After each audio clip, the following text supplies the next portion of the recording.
Yun. Good morning, Aling C. Good morning, Aling Tootsie Roll. Ayun. Kaya nagdo-document kami ngayon. Nag-video. Dapat tignan ito yung video pero gusto ko i-share. Na lately kasi, huwag ka matatakot Bakit? Sinabi ko to sa'yo. Baka matakot ka kasi. Lately kasi meron akong hindi okay na nararamdaman. At gusto ko i-share kay Aling C. Ano kaya yun? Bakit?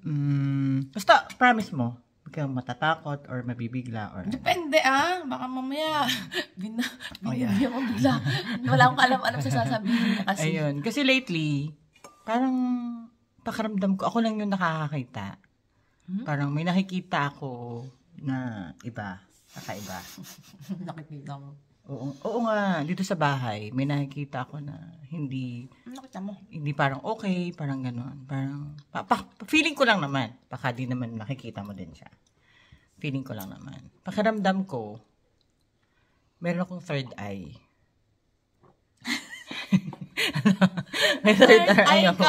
Oo, marami ako nakikita. Patingin nga! Na hindi niya nakikita. Katulad ng yung mga ligpitin na yan. Ako lang nakakita ng mga ligpitin sa bahay. So, pakiramdam ko talaga, lang yung may third eye. Ako lang po yung may third eye. Kaya, lately talaga. Ako lang talaga yung nakakita. Tapos kayo yung third eye mo. Ako lang yung nakakita. Kaya, parang hindi talaga yung masama yung pakiramdam ko talaga lately. Kasi, ako lang, nagligpit sa ang kalat. Ayan. Nakalat niya yan.